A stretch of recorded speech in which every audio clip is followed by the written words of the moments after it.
Hello children. आज के video में हम आपको जीवन की उत्पत्ति के बारे में बताते हैं।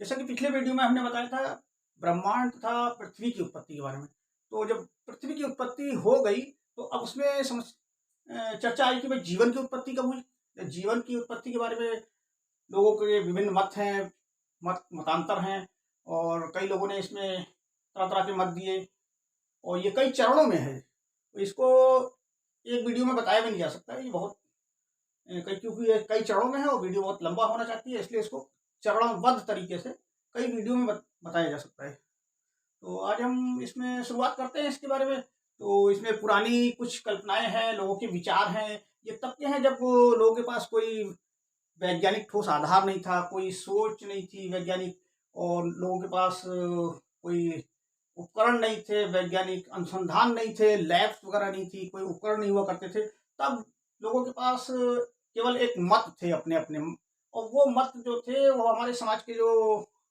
पुरोहित हुआ करते थे या जो जाने माने दार्शनिक हैं, विचारक हैं, थिंकर्स हैं, ये सब जो है जो विचार दिया करते थे उनमें जनता विश्वास करती थी। तो उस समय के जो लोग थे, विचारक थे, दार्शनिक थे, वो जैसे कि थेल्स हैं, अरस्तु हैं, प्लेटो हैं आपके, और जीनोफेनीस हैं हुए हैं। तो इन सब का मत था कि भाई जीवों की जो उत्पत्ति है वो निर्जीव पदार्थों से हुई है।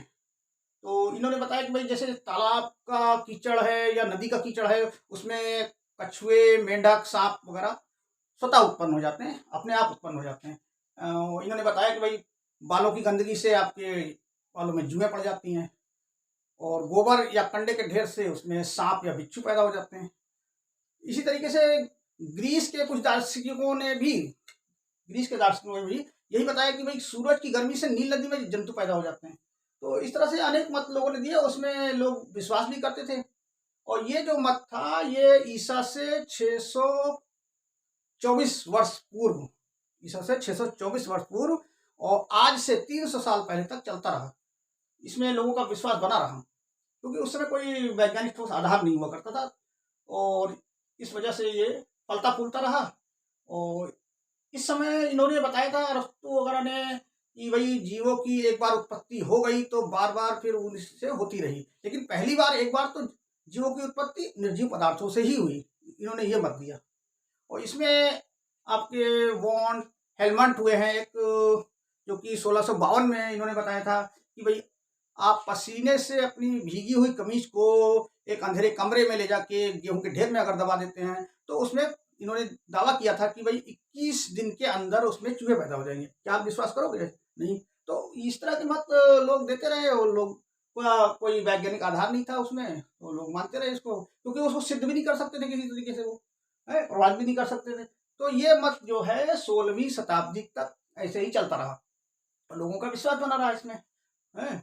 तो 16वीं शताब्दी के बाद जब 17वीं शताब्दी आई, 17वीं, 18वीं, 19वीं, तो इसमें कुछ वैज्ञानिकों ने या कुछ दार्शनिकों ने अपने मत और दिए, उसमें अपने प्रयोग करके दिखाए उन्होंने। तो प्रयोगों से साबित किया कि भाई ये जो अजीवात जीवोत्पत्ति है ये मत आपका गलत है। इसमें उन्होंने अपने प्रयोगों से साबित किया कि जो एबायोजेनेसिस है, जो कि निर्जीव पदार्थों से सजीव को बताता है उत्पत्ति को, वो नहीं है। तो इसमें इससे पहले जो था कुछ दार्शनिकों ने, जैसे कि इसमें एक हुए हैं नीधम है, अंग्रेज पादरी थे। इन्होंने भी यही बताया कि भाई देखो जीवों की एक बार जब उत्पत्ति हो गई तो फिर ये उसी से जीव जो है उत्पन्न होते रहे, लेकिन जो पहली बार उत्पत्ति हुई वो निर्जीव पदार्थों से ही हुई। उन्होंने कहा कि भाई देखो जो हाँ जो बड़े जानवर हैं वो, तो उन्होंने माना कि बड़े जानवर तो चलो एक बार उत्पन्न हो गए, लेकिन जो छोटे जीव हैं वो निर्जीव पदार्थों से ही होते रहे हैं। अभी बार बार ये बताते रहे कि छोटे जीव जो हैं तालाब में या पोखर में वो निर्जीव पदार्थों से ही होते हैं, और एक बार जब बड़े जानवर की उत्पत्ति हो गई तो फिर उनसे उन्होंने बताया कि ये अपना जीवों की उत्पत्ति करते रहे। तो इस तरह से ये चलता रहा समाज में। जब 16वीं, 17वीं, 18वीं शताब्दी आई तो इन्होंने कुछ दार्शनिकों ने, कुछ वैज्ञानिकों ने अपने प्रयोग करके आगे बताया कि भाई देखो जीवों की उत्पत्ति जो है वो निर्जीव पदार्थों से नहीं बल्कि सजीवों से होती है। तो इसमें इन्होंने सबसे पहले एक हुए हैं फ्रांसेस्को रेड्डी। ये हुए हैं आपके 1668 में। ये इटली के एक डॉक्टर थे, और इन्होंने बताया कि भाई कुछ प्रयोग किए ऐसा, जैसे कि कोई मांस के टुकड़े या मछली के टुकड़े इन्होंने लिए और उसमें कुछ जारों में इन्होंने बंद करके रख दिए और कुछ जारों को इन्होंने खुला छोड़ दिया और कुछ जारों में बंद इस तरह से किया कि जिसमें कि हवा ना जा सके, उसको जालीदार कपड़े या पार्चमेंट पेपर वगैरह से इन्होंने बांध के रख दिया। तो कुछ दिनों में देखा कि उसमें कुछ जो खुले जार थे उनमें क्या है, लार्वे पैदा हो गए, डिम्बक पैदा हो गए। तो जो जिनका मुंह बंद था पार्चमेंट पेपर से, उसमें कोई डिम्बक या कोई लार्वा नहीं पैदा हुआ। तो इसका मतलब उन्होंने बताया कि भाई सिद्ध किया इस तरह से कि जीवों की जो उत्पत्ति है वो निर्जीव पदार्थ से ना होकर के सजीव पदार्थ से हुई। तो अगर निर्जीव पदार्थ से हुई होती तो जो जार बंद थे जिनमें कि पार्चमेंट पेपर या जालीदार कपड़ा बंधा हुआ था तो उसमें भी जीव हो जाते, लेकिन उसमें नहीं हुए। तो इसी तरीके से इन्होंने साबित किया। और जब इन्होंने साबित किया तो इसमें कुछ दिनों तक इनके बीच में मतांतर चलता रहा, विवाद भी हो गया इनके। कुछ लोग मानते रहे जीवों की उत्पत्ति जीवों से होती है, कुछ लोग कहते नहीं जीवों की उत्पत्ति निर्जीव पदार्थों से होती। तो इसमें आपस में बहुत दिन तक ये विवाद चलता रहा। फिर इसके बाद आए हैं आपके वो एक वैज्ञानिक हुए हैं वॉन वॉन ल्यूवेनहॉक हुए। वो आए थे आपके 1677 में। जब 1677 में उन्होंने एक अपना सूक्ष्मदर्शी विकसित किया था, अपने आप खुद का विकसित किया था। और उनका सूक्ष्मदर्शी जो था वो चीजों को 300 गुना बड़ा करके दिखाता था, 300 गुना। तो उस समय उन्होंने क्या किया कि कुछ तालाब का या नदी का पानी थोड़ा सा लिया, एक बूंद दो बूंद, उसमें अपनी सूक्ष्मदर्शी के नीचे जब देखा उन्होंने तो उसमें उनको माइक्रोब्स दिखाई दिए। माइक्रोब्स में छोटे जीव जो कि हम नग्न आंखों से नहीं देख सकते, जैसे प्रोटोजोआ है, पैरामीशियम है, यूलिग्ना वगैरह। तो इन्होंने जब उसमें देखा तो इन्होंने बताया कि भाई तब क्या हुआ, लोगों को थोड़ा विश्वास पड़ा तो कि भाई ये जो है।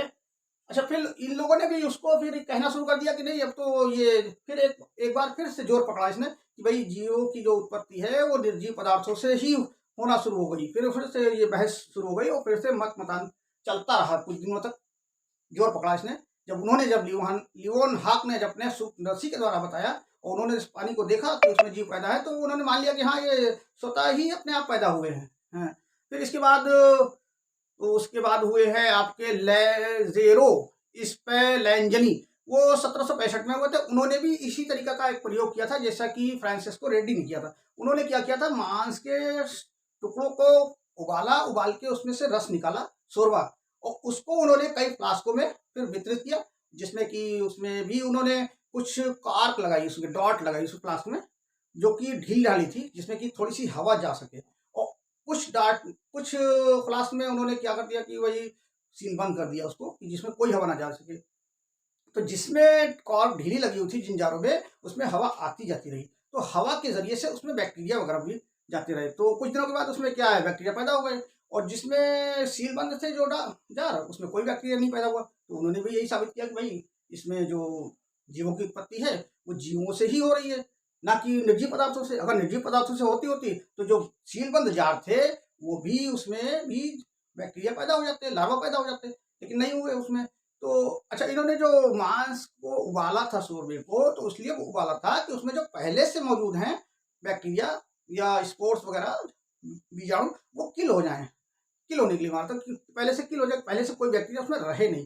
देखिए हमारे क्या है, वातावरण में, इस वायुमंडल में इतने बैक्टीरिया हैं कि वो चारों तरफ हमारे छाए हुए हैं, हमारे सिर के ऊपर, अगल बगल, कपड़े पे, कॉलर पे, हर जगह बैक्टीरिया है। इनको हम नकार नहीं सकते, इनको हम खत्म नहीं कर सकते। ये क्या है कि ये चारों तरफ से हमको दबाए हुए एक तरह से हावी है हमारे ऊपर। इनको जब भी मौका मिलता है, इनके अनुकूल जब वातावरण मिलता है, इनके खाद पानी मिलता है, इनको जब भी इनके अनुकूल टेम्परेचर होता है, इनको वायु मिलती है, इनको नमी मिलती है, तो ये ग्रो करना शुरू कर देते हैं। तो जब भी ये जैसे ये ऐसे वहाँ भी हो गया, उनके प्रयोगों में भी ऐसे हुआ, जब उनको कोई होस्ट मिला है जिससे कि वो अपना पोषण प्राप्त कर सके, तो मांस का शोरबा या मांस का टुकड़ा था उस पर वो ग्रो करना शुरू कर दिए उनको एक टेम्परेचर पे। तो इसी तरीके से इन्होंने साबित किया कि भाई देखो, जीवों की उत्पत्ति जो है अजीवात जीवोत्पत्ति नहीं है, या एबायोजेनेसिस, जिसमें कि कोई बायो नहीं होना।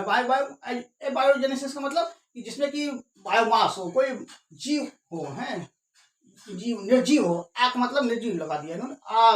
एबायोजेनेसिस का मतलब निर्जीव पदार्थ, और बायोजेनेसिस का मतलब जीवों से उत्पत्ति। तो निर्जीव पदार्थों से जीवों की उत्पत्ति का जो मत है यहाँ पर, ये इसको बहुत बड़ा धक्का लगा जब इन्होंने प्रयोग किए। तो ये मत जो है थोड़ा समाज से फिर ढीला होता गया, लोगों ने विश्वास करना कम कर दिया इस पे, जब उन्होंने दिखाया। इसके बाद हुए हैं आपके लुई पाश्चर, एक वैज्ञानिक हुए लुई पाश्चर, वो 1861 में आए। उन्होंने भी इसी तरीके का प्रयोग किया जैसे आपका फ्रांसिस्को रेड्डी ने किया था, या फिर आपका इन्होंने लेजेरो स्पेलेंजली ने किया था। इसी तरीके का प्रयोग इन्होंने भी किया। इन्होंने किया था ईस्ट और शक्कर का घोल लिया था इसमें, और इन्होंने भी कई फ्लास्क लिए थे बड़े से, और उसमें कुछ फ्लास्क की गर्दन को इन्होंने तोड़ दिया था, और कुछ फ्लास्क की गर्दन को एस के आकार का मोड़ दिया था। एस के आकार का इसलिए मोड़ा कि जो कि वायु में जो बैक्टीरिया हैं, जो स्पोर्स हैं, वो जब वायु उसमें जाएगी तो इनकी गर्दन से होती हुई जाएगी, तो गर्दन की दीवारों पे चिपक जाएगी, और शुद्ध वायु जो है उसके ईस्ट के होल तक पहुंचे, इसके लिए उन्होंने ऐसा किया। तो जब देखा कुछ दिनों के बाद, तो जो खुली गर्दन वाले थे, जिनकी गर्दन तोड़ी हुई थी, उन्होंने वो उसमें जो वायु डायरेक्ट चली गई, तो उसमें क्या हुआ कि बैक्टीरिया तुरंत उत्पन्न हो गए कुछ दिनों के बाद, और जो गर्दन एस के आकार की मोड़े हुए थे, या हंस के आकार की एस के आकार की मोड़े हुए थे, उसमें जो वायु गई, तो उसमें जो बैक्टीरिया थे, जो कण थे बाहरी अनावश्यक, वो जाके गर्दन की दीवारों में चिपकते चले गए, और शुद्ध वायु ही ईस्ट के होल में पहुंची, जिससे कि वहां कोई बैक्टीरिया उत्पन्न नहीं हुआ। तो इस तरह से इन्होंने इस स्वतः उत्पादन या आजीवाद जीवोत्पत्ति के मत को एकदम से खत्म ही कर दिया। इसके बाद से फिर लोगों ये जो है स्वतः उत्पादन या आजीवाद जीवोत्पत्ति का मत जो है एकदम से खत्म हो गया, इसका नाम मिट गया। फिर लोगों ने विश्वास करना इस पर बंद कर दिया, क्योंकि अब सामने प्रयोग आ गए, तो प्रयोग जब आ गए तो लोगों ने खुद भी प्रयोग करके देखे, तो उसमें लोगों का विश्वास साबित कर दिया इन्होंने। तो देखिए, कोई भी वैज्ञानिक युक्ति जो होती है, कोई भी अगर कोई साबित अगला साबित पिछले वो कर देता है गलत, तो फिर वो गलत मान लिया जाता है, फिर आगे से वो लागू हो जाती है। तो वही चीज हुआ यहाँ भी, क्रम से चला आ रहा है विकास का क्रम। तो इसमें एक दूसरे की हाइपोथेसिस को लोग नेग्लेक्ट करते गए, उसको साबित करते गए, तो पिछली मान्यताएं जो है रद्द होती गई। तो इसी तरीके से ये भी हुआ। ये मान्यता जो हमारे समाज में थी, बहुत पहले से गहरी बैठी हुई थी, 16वीं शताब्दी तक। इसके बाद ये फिर जब इन्होंने प्रयोग सब किए, तो ये सब खत्म हो गई, फिर इसमें लोगों ने विश्वास करना बंद कर दिया। और इस तरह से जो लुई पाश्चर हुए थे, लुई पाश्चर ने अपने प्रयोग के द्वारा जो इसमें जो प्रयोग किया था, ये तो इन्हीं के नाम से लुई पाश्चर एक प्रोसेस चलता है, पाश्चराइजेशन। ये जो हमारी कंपनियों में, फैक्ट्रियों में है, ये दवाइयों वगैरह में चलता है ये। और आजकल आप देखते होंगे डेयरी में भी चलता है ये, डेयरी के उद्योग में पाश्चराइजेशन का प्रयोग किया जाता है, और उन्हीं के नाम पे इसका नाम रखा गया पाश्चराइजेशन। इसमें क्या होता है कि किसी भी लिक्विड को इतना गर्म कर दिया जाता है कि इसमें उसके खास टेम्परेचर पर गर्म किया जाता है, जिससे कि उसके सारे बैक्टीरिया वगैरह, इसमें जो स्पोर्स हैं वो सब मर जाए, किल हो जाए। तो जब किल हो जाते हैं, तो फिर उसके बाद उसको ठंडा किया जाता है। तो ठंडा करने पर उसको फिर पैकिंग वगैरह करते हैं, जैसे दूध की पाउच की पैकिंग वगैरह होती है, तो पाश्चराइजेशन उस पर लिखा होता है, तो पैकेट पे पाश्चराइज्ड मिल्क। तो इस तरह से वो उन्हीं के नाम पे उसका नाम रखा गया है पाश्चराइजेशन, लुई पाश्चर के नाम पे। तो तब से वो चल निकला है, और ये बड़ा इसका बड़े पैमाने पर यूज हो रहा है। तो पाश्चराइजेशन मिल्क हमको मिलता है, तो वो जो होता है पाश्चराइजेशन प्रोसेस से गुजरता है, तो उसमें क्या होता है, बैक्टीरिया वगैरह किल हो जाते हैं। तो उसको जब ठंडा करके रखते हैं, तो वो काफी देर तक टिका रहता है, उसमें कोई बायोमास कोई उत्पन्न नहीं होता, कोई बैक्टीरिया वगैरह नहीं उत्पन्न होते, वो काफी देर तक टिका रहता है, खराब नहीं होता। तो इस वजह से ये डेयरी उद्योग में बहुत इसका चलन है। तो इस तरह से ये स्वतः उत्पादन की बात यहीं पे समाप्त हो जाती है, और ये मत जो है यहीं पे खत्म हो जाता है। तो आज के वीडियो में बस इतना ही, और अगले वीडियो में इसके दूसरे चरण को लेंगे हम। और तब तक आप वीडियो को लाइक और सब्सक्राइब करते रहिए, जिससे कि नए नए वीडियो आपको मिलते हैं। धन्यवाद।